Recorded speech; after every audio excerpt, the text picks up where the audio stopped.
내용이 좀 복잡하고 지식적으로 이렇게 설명하자 한다면 시간을 두고 이 구약 분야의 전문 연구하신 우리 교수님을 모시고 또 이렇게 의미 있게 공부하는 시간 가질 수 있습니다. 그러나 오늘 이 강단에서는 이렇게 핵심 내용, 오늘 설교 제목이 총합해서 핵주목은 소용없습니다. 좀 뜬금없는 제목 같지만 하나님이 우리 삶의 중심에 오신 이유는 간섭이 아니고 도움이죠.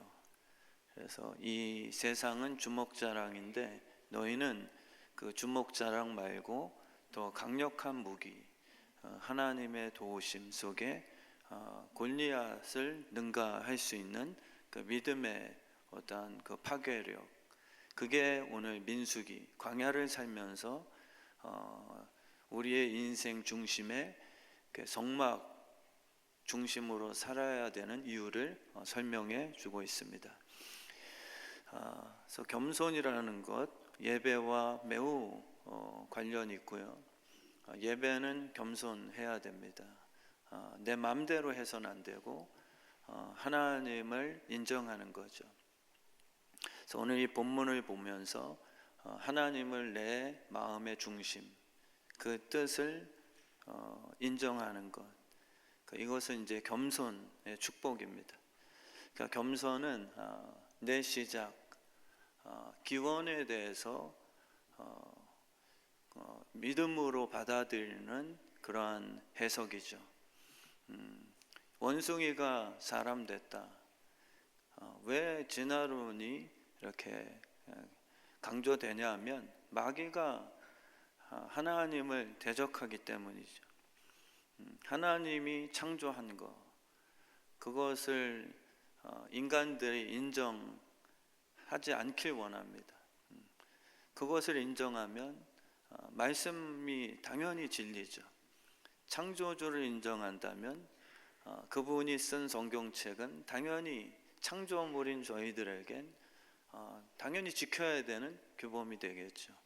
그러니까 마귀는 진화론을 말도 안 되지만 그렇게 우리의 죄가 들어와 변질된 우리 이성이 신기한 게도 원숭이가 사람 됐다는 것을 자꾸 믿으려는 그런 기질을 갖고 있게 되는 것이죠. 그래서 겸손은 바로 우리의 시작이 창조주 하나님으로부터 출발됐다라는 것에 대한 겸손한 인정입니다. 그래서 그분을 예배하는 것, 왜 만드셨는가? 창조주가 있으면 그에게 묻는 거죠. 왜 인간을 만드셨습니까? 그게 바로 영화롭게 하기 위해서, 내가 너희들에게 찬양받는 게 목적이다. 그래서 에덴 동산에 내가 너희들 위해서 예비한 이 아름다운 것을 누리면서 이 아버지를 영광 돌려다오. 그게 이제 아담 하와를 창조하신 유일한 목적인데 그게 틀어진 거죠. 교만해졌습니다. 그래서 이제는 자기 뜻대로 내가 이제 삶의 주인이 되려는 그 죄성이 들어간 것이죠. 그래서 하나님은 왜 이렇게 자꾸 귀찮게 하시는가? 그냥 알아서 살게 내버려 두거나 그냥 한번 딱 능력 주시고 또 불신자보다 더 탁월한 은사, 구하지 않아도 골리앗 앞에서 꿀리지 않게, 왜 교회에 출석하는 분들이 더 고난을 당하는가? 우리는 이런 문제에 대해서 좀 이렇게 안 풀릴 때가 있죠. 하나님은 왜 굳이 우리의 광야 인생에 배치적으로 보아 중심에 꼭 자기 집을 지려고 하시는가? 이게 이제 민수기에서 우리에게 알려주는 깨달음입니다. 이건 간섭이 아니죠. 하나님이 우리를 창조하신 그 원래 상태가 완벽하지 않습니다. 우리는 아담과 하와가 하나님이 직접 손대어 그분이 만드신 작품이기에 굉장히 완벽하다라고 오해하실 수 있지만 선악과를 보고 이렇게 게임에 넘어갈 정도로 연약한 존재였고, 연약하지만 하나님을 의지하면서 살아야 되는 존재로 만드신 게 아담과 하와예요. 아담과 하와는 완벽한 인간이 아니라 하나님을 의지하며 살 때 행복한 동행으로 창조된 그런 존재들이죠. 그래서 오늘 이 본문은 하나님이 은혜를 주시는 겁니다. 자꾸 우리의 삶에 침투하는 참견이 아니고요. 그래서 겸손이라는 것은 비굴한 모습이 아니죠. 우리는 겸손한 척 해야 살아남는다. 이게 이제 세상의 원리인데 성경은 그렇게 얘기하지 않아요. 겸손은 굴복시키는 게 아니다. 겸손은 비굴하게 무릎 꿇고 기도하라 라는 명령도 아니다. 진짜 겸손은 자존감이다. 겸손은 사랑받는 거다. 겸손한 것은 진짜 감격이다. 감격.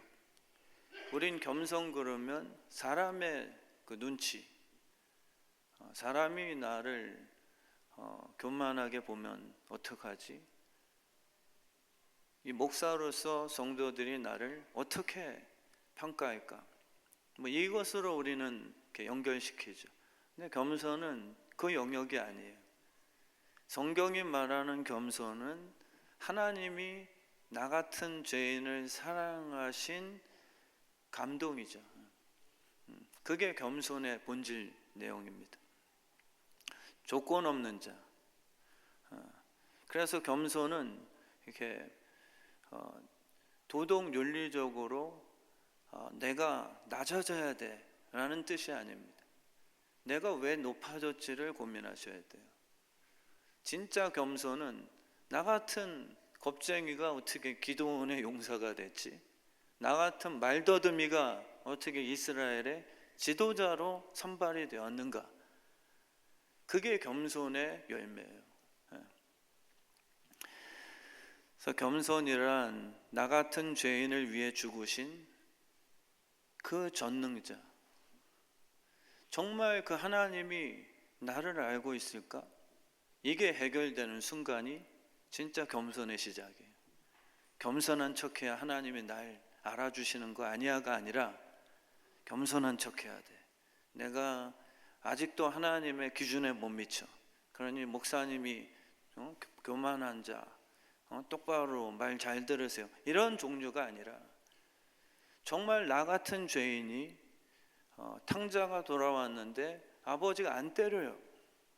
그리고 나를 안아주시는 그 순간 내가 너를 여전히 사랑한다. 솔직히 안 믿기죠. 차라리 때리시는 게 마음 편하죠.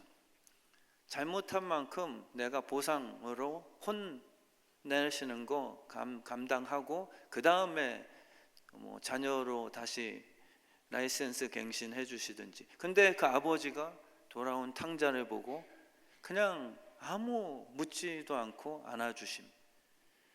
진짜 나같이 벌어진데 쥐염 열매 먹었던 그 싹소 노랬던 아버지 재산 갉아먹고 아버지를 죽이다시피 했던 이 더러운 자식놈을 여전히 안 잊어버리고 사랑하신 거예요 라는 걸 깨닫는 순간에 겸손해지는 거죠. 그래서 겸손은 하나님이 나를 향해 베풀어 주신 은혜에 대한 감격으로 이어집니다. 그래서 건강한 겸손은 반드시 감격의 예배자로 발전됩니다. 그래서 건강하게 겸손한 분들은 저는 믿음 없어요. 이런 식의 회피를 겸손한 것으로 포장하지 않아요. 교회에서 제가 기도해 보니까 목사로서 우리 윤혜영 장로님 영상 만드는 일에 하나님이 부르셨습니다. 그냥이 아니라 진짜 만약에 응답이 왔다면, 그러면은 우리 윤혜영 장로님이 겸손하시다면 우리 모세처럼, 저 말이 둔한데요, 컴맹인데요, 독수리 타법인데요, 그리고 컴퓨터만 키면 막 머리에 쥐나는데요. 근데 제가 얘기하죠. 하나님이 붙여주신답니다. 은사를 주신대요. 아멘이라고 순종하시면 갑자기 능력이 임해서 타자가 막 빨라지게 손가락 움직인다 합니다. 그래서 그거는 불순종이 아니라 본인에 대한 현주소를 아는 것뿐이에요. 저는 능력 없어요. 근데 하나님이 말씀하시면 그게 감격인 거예요. 날 진짜 쓰신대요? 우리 교회에 삼성의 사장님도 계시다며요. 예를 들자면, 진짜가 또 우리 오해하시면 안 됩니다.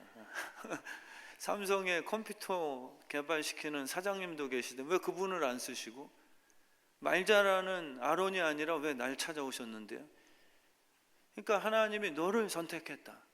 이 겸손은요, 자기 주소를 알아서 솔직하게 나 말이 두네요 라고 하나님께 불순종이 아니라 나에 대해서 말씀드리지만, 하나님께서 내 선택은 실수가 없다.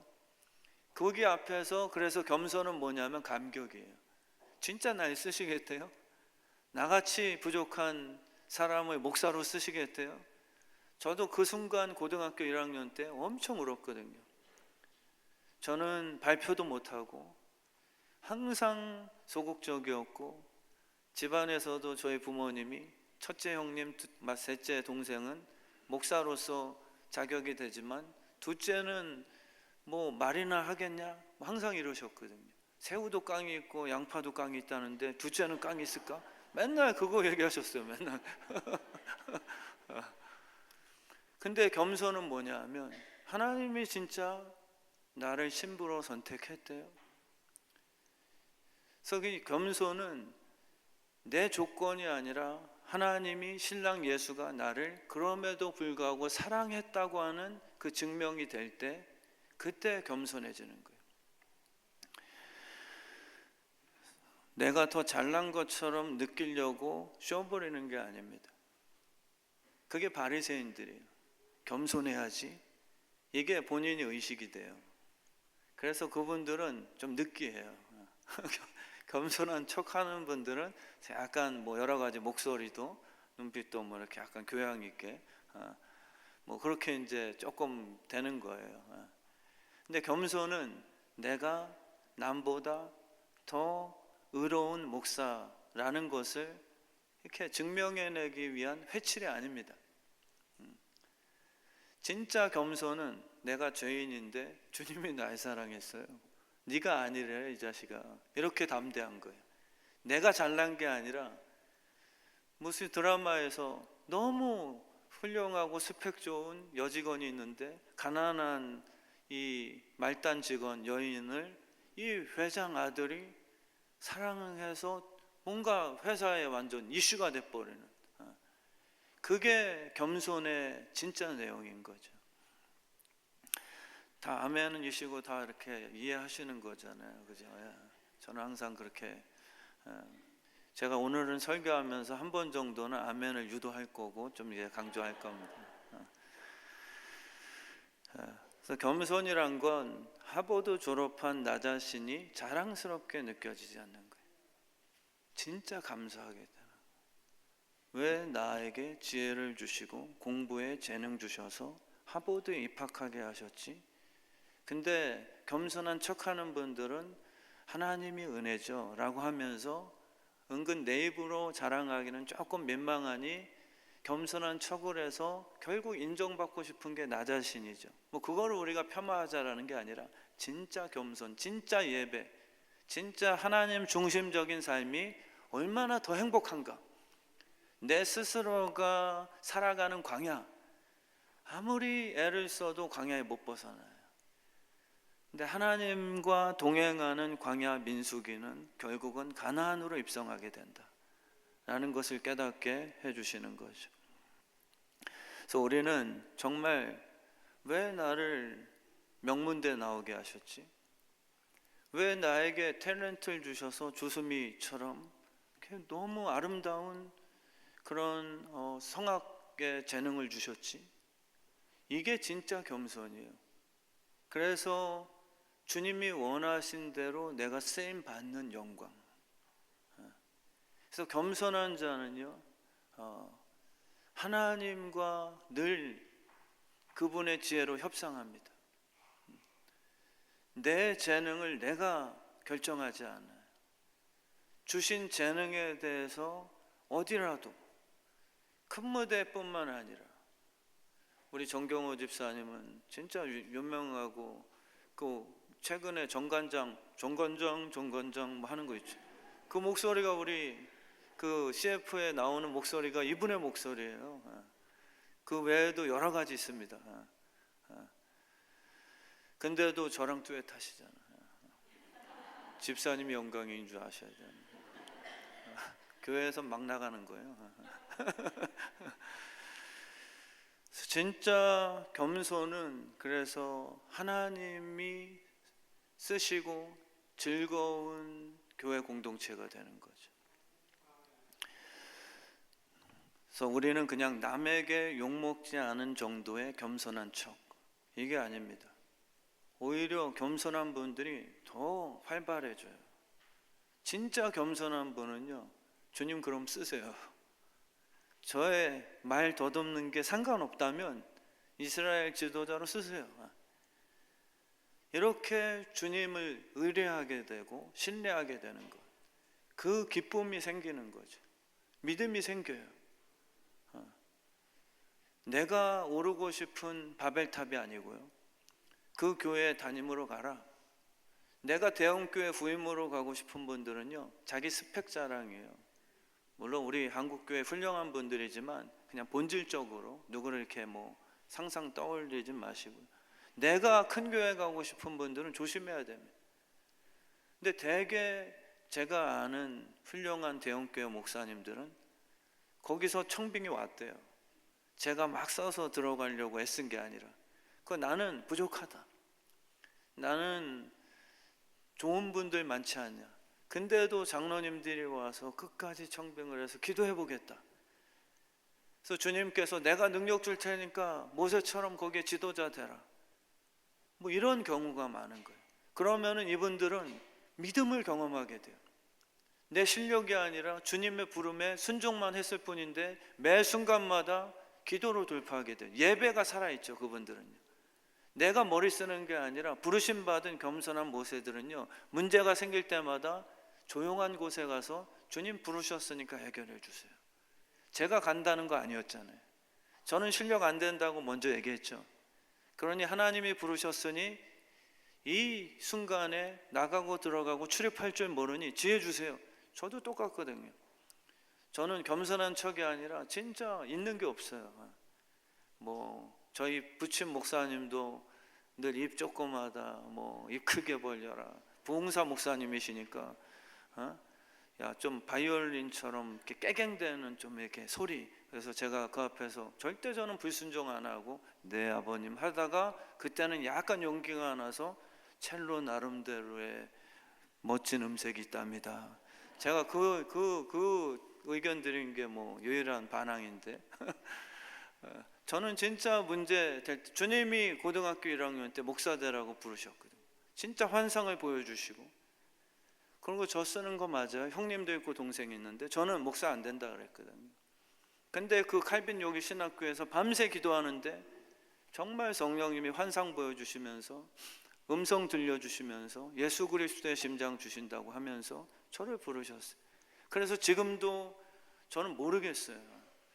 그래서 그냥 새벽 제단에 무릎 꿇고 기도하면 알려주세요. 그게 저는 겸손의 재미요 파워라고 생각합니다. 오히려 정확한 10년 목회 계획보다 겸손하게 매 순간순간마다 불기둥과 구름기둥으로 날 이끄신다는 확신이 더 나은 게 아닐까라고 저는 점점 더 확신하게 돼요. 왜냐하면 우리 계획은 코로나만 터졌는데 3년 동안 아무것도 못했거든요. 철저한 계획이 있으셨던 목회가 사실 다 무너졌어요. 그리고 불기둥과 구름기둥 따라가는 겸손한 목회들이 그 순간순간에 지시하는데 귀가 열린 목회들은 순종한 열매를 맺게 된 거죠. 그래서 우리 주의 뜻 성함교회가요, 이 하나님을 인정하는 기쁨이요, 겸손한 자가 하는 거예요. 겸손한 자가 오히려 약한 것 같지만 약해서 워십이 살아납니다. 이 원리가 놀라운 거거든요. 내가 강한 사람은요, 잘 의지를 안 해요. 잘 안 믿어요. 기도를 안 합니다. 기도를 안 하고 내 스스로가 할 수 있다고, 저 목사보다 내가 더 박사학위 많이 받았는, 이게 앞서가는데요. 근데 스스로가 부족하고 정말 아직 죄인 되었을 때 날 부르신 그 사울, 바울, 담메색에서 주님이 강력하게 부르셨잖아요. 자기가 계획하고 최고라고 생각했던 그 인생이 다 무너졌어요. 그 주님이 만나셨을 때 네가 여태까지 했던 사울 시대의 종교의 모든 업적들은 다 배설물이야. 본인도 인정했죠. 본인도 배설물이라고. 이게 배설물이었어? 정말 엄마로서 애를 위해서 요즘에 뭐 라이딩 인생 그게 엄청 인기 많다며요. 진짜 강남의 대치동 죽어라고 그냥 내 자식 성공시키겠다고 우리 교인들은 그렇게 안 사시면 좋겠습니다.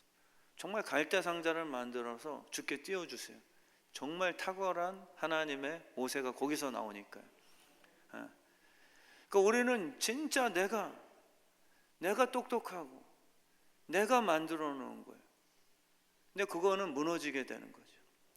그래서 워십이라는 것은요, 내 연약함, 나는 시작이 지렁이 같은 너 야곱아, 이때 기도가 강력해져요. 주님의 삿발을 붙들고 밤새 안 놔버립니다. 근데 거기서 기적이 나타나요. 그래서 겸손은 하나님이 날 사랑하시는 놀라운 시작이고요, 여러분들을 사랑하세요. 정말 조건 보고서 너 우리 하나님 나라의 자녀 되자라고 자격 주신 분 여기 한 분도 안 계십니다. 정말 은혜로만 여러분들을 생명 주신 거예요. 주님이 불러주셨으면 다 이제는 너희 조건 보고 사랑한 거 아니야.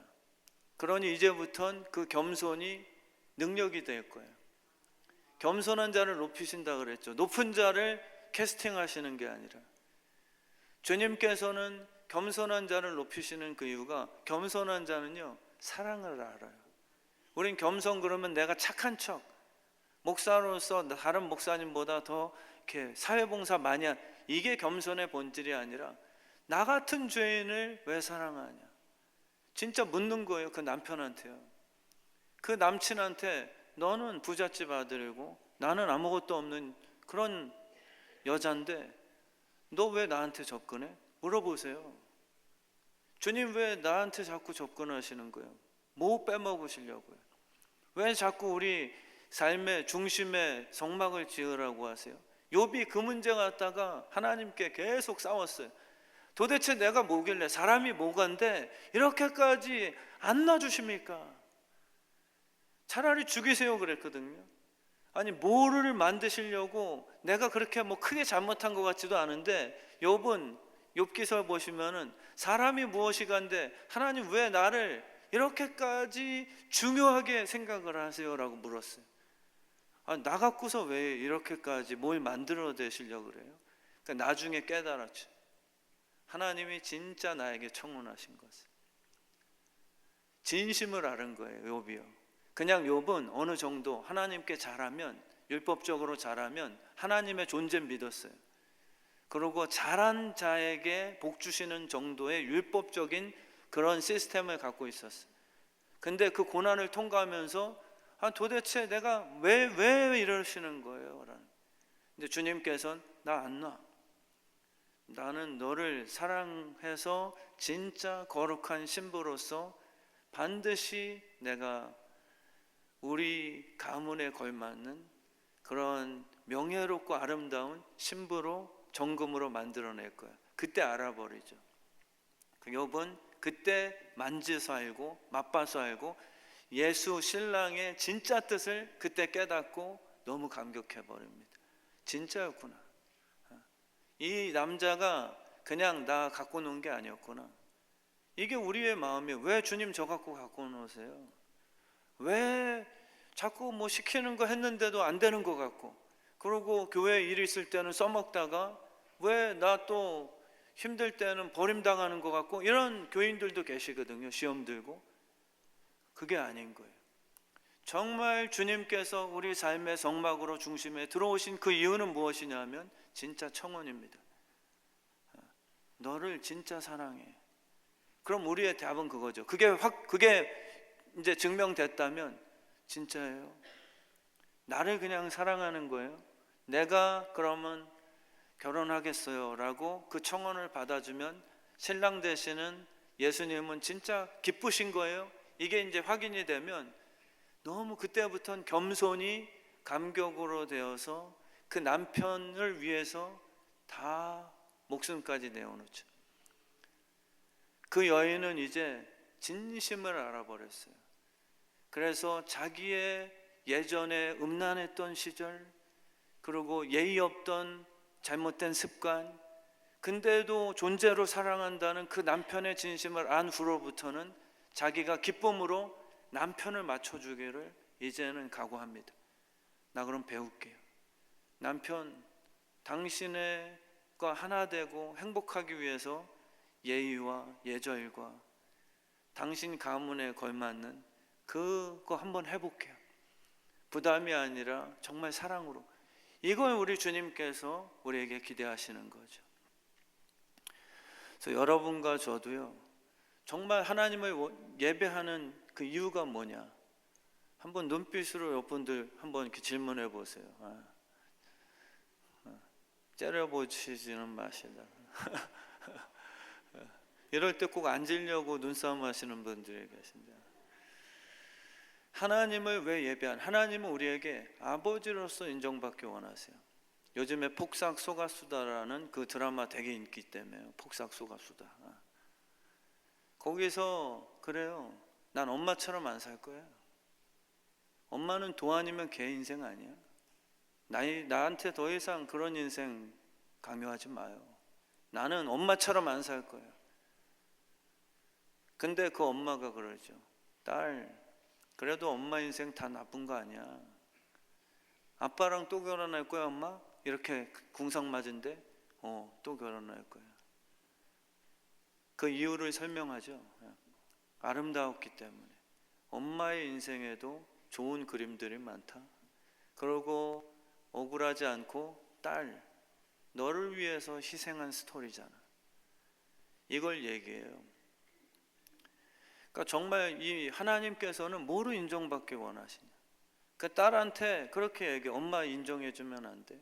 부자는 안 됐지만 너를 위해서 아빠가 오징어 잡고 가난한 게 아니라 너를 위해서 산 거. 십자가에 죽은 비리비리한 신? 유대인들은 그걸 원치 않았어요. 유대인들이 하나님을 인정하고 싶은 그 내용은 뭐냐면 기적의 하나님, 그리고 십자가에 매달리지 않는 능력의 하나님, 그리고 로마 정권 앞에서 당당하게 그 말씀 한마디로 다 그냥 싹 쓸어버리는 그 전능신, 그거를 인정했던 거예요, 유대교는요. 근데 주님께서는 오히려 다니면서 내가 너희 사랑해서 기적을 베풀었지만 조용히 있어줘. 너희는 내 신부로서 나를 인정하면 좋겠어. 그때까지는 너무 기적에, 내 돈에, 내 배우, 내 집안, 하나님의 아들이라는 재벌 금수저로서 나는 집중 안 해줬으면 좋겠어. 주님의 그게 바람이에요. 정말 십자가를 지고 너를 위해서 죽는 그 순간에 너희들이, 내 신부들이 진짜 이거였구나. 우리는 자꾸 능력으로 십자가에서 스스로가 풀어나고 기적을 베푸는 것으로 하나님 되심을 인정하고 싶어 하죠. 근데 주님께서는 그때는 잠잠히 소문내지 마세요. 내가 그거 했다는 것을 때가 될 때까지는 절대 말하지 마. 의미가 있는 거죠. 바울과 바나바도요, 유스드라에서 복음을 전하고 안진뱅이를 일으켰어요. 그때 주변에서 스스신이라고 제우스 신, 그리고 바나바를 향해서 헤르메스, 전령의 신, 신이 인간의 몸으로 찾아왔다. 이렇게 했을 때 바나바와 바울은 뭐라고 한지 아세요? 저 같으면 그럴 것 같아요. 드디어 인정하는구나. 드디어 이 목사, 개척의 어려움을 겪고 나니까 한국교회 스스신처럼 신유의 능력자. 근데 바울과 바나바는 제발 날 그렇게 인정하지 마세요. 나는 하나님께 사랑을 받은 신부입니다. 그렇게 인정해달라고 부탁을 합니다. 나는 신이 아니라 신의 사랑을 받아서 감히 신적인 능력을 지금 나를 통해서 이렇게 나타나는 놀라운 통로가 됐어요. 여러분은 어떻게 인정받고 싶으신데? 내가 신이 되고 싶습니까?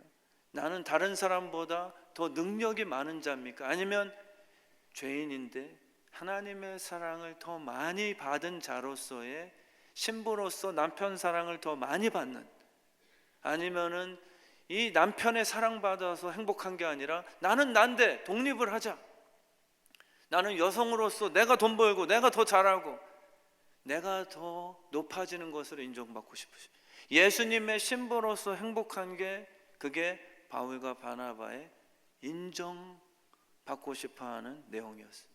저는 진짜 목회자로서 주님의 신부로서 은혜를 받으며 주변에서 저 김철민 목사는 능력과 하는 일에 비해 주님이 은혜 많이 주시는 것 같아 라는 칭찬받는 목회 됐으면 좋겠어요. 제가 뛰어난, 제가 자랑스럽고 인정받는 목회가 아니고.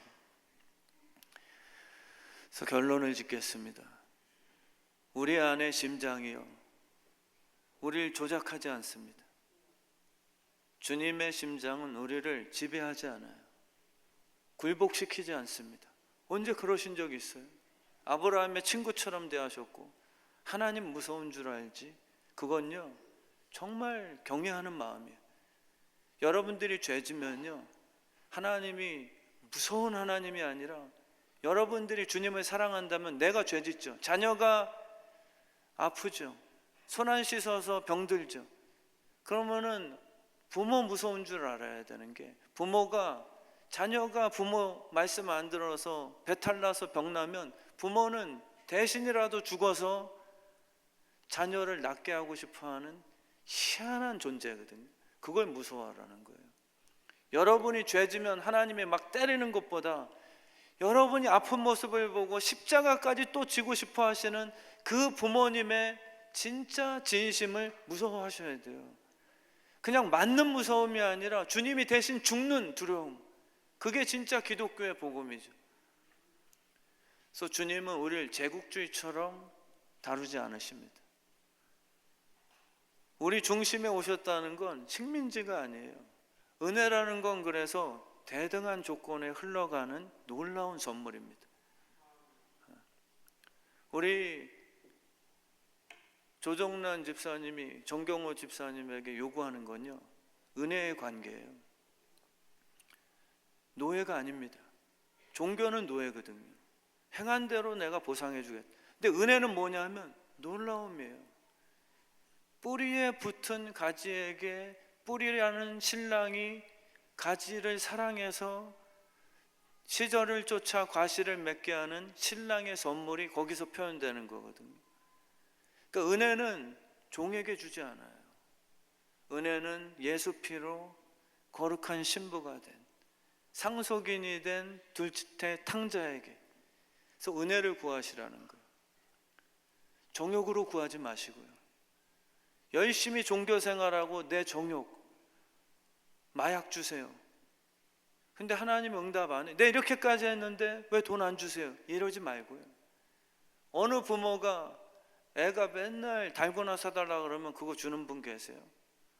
마약 사달라 그러면은 그거 열심히 구했다고 주는 분 계세요?